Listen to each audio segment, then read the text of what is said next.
Okay guys, bali. Ito ang ulam ko. Ito ang ulam ko. Sa mga nagbo-boarding house dyan, siguro relate kayo nito.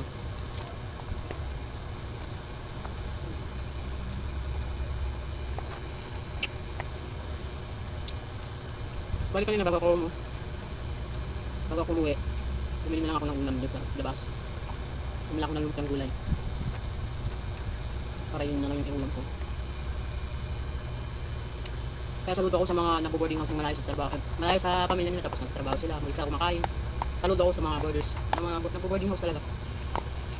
Kayang magtiis. Lahat ng dilata pag sa naging boarders kayo, nagbo-boarding house talaga kayo. Baka lahat ng dilata makikilala nyo.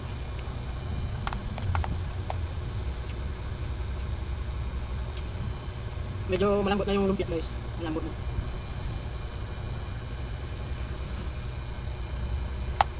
Tapos yung sasawin natin yung suka ng suka.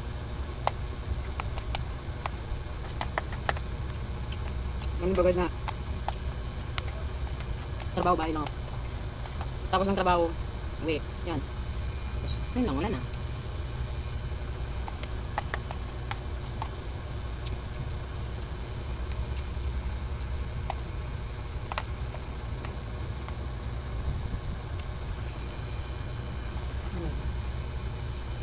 Niluto ko yan kanina yung kanin bago ko. Naglalaba ako. Nagkain ako. Para yun yung kainin ko.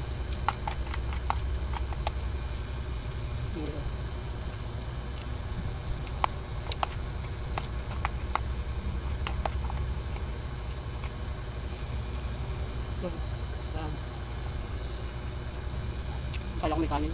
Ano lang pala ng lamit ko. So guys, kain tayo. Sa mga nag-boarding house dyan. Huwag lang sumuko sa buhay.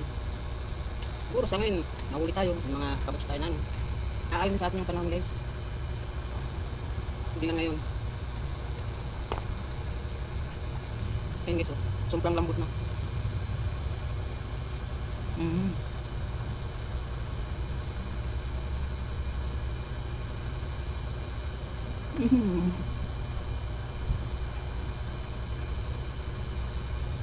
Sobrang lambot na tayo.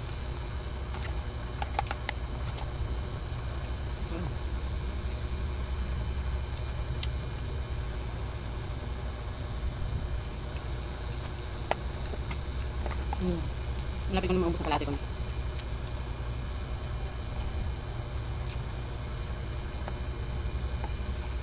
Okay. Ngayon lang talaga ako nagluto. Hindi lang tamad ako magluto sobrang. Yung oras ng pagluluto ko. Pinapay ko na lang.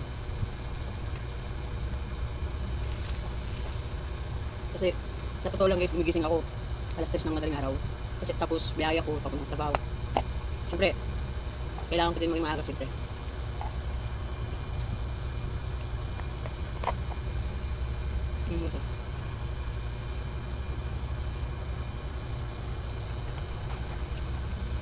Diba? So 24 pesos may ulam ka na. May lumpiang togi ka na. 24 pesos. Dalawa na yun. So bali 12 isa. Kaya pag nag-boarding house ka, sorry. Nahulog. Kapag nag-boarding house ka live, hindi ko naman sinasabi na tutira mo yung sarili mo. Pero dapat kailangan mo maging masinop din. Huwag yung gastos dito, gastos doon. Yung nakawak lang ng pera, multi-million ito. Kumbaga multi-million na kapag pagkahawak mo ng pera, tapos magpunta sa pag bibili. Huwag ganun guys. Bali, dapat maging masinop din tayo kasi pag may oras ng pangangailangan, may madudukot. Diba? May kasabihan na kapag may sinusok, may madudukot. So, alam niyo ba yung kanin ko? Ano lang yun?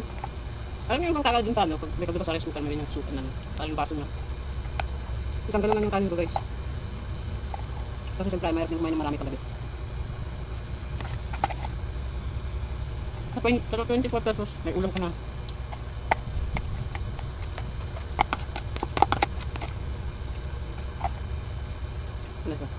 Bali mag-isang nga lang ako dito sa bago ko sa boarding.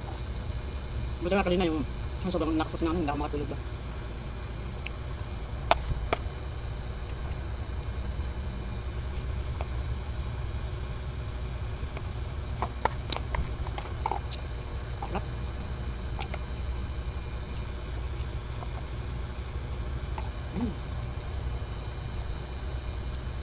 Sarap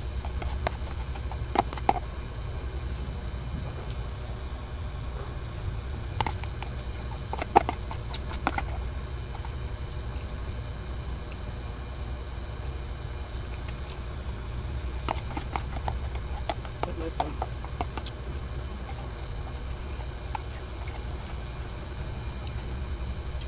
Simot talaga guys. Simot. Last bite. Para sa inyo itong mga kaburners. Proud ako sa inyo. This lang, laban lang. Kung pagod man, pahinga lang. Tapos laban ulit. Yun lang mga kaburners, last bite. Cheers tayo.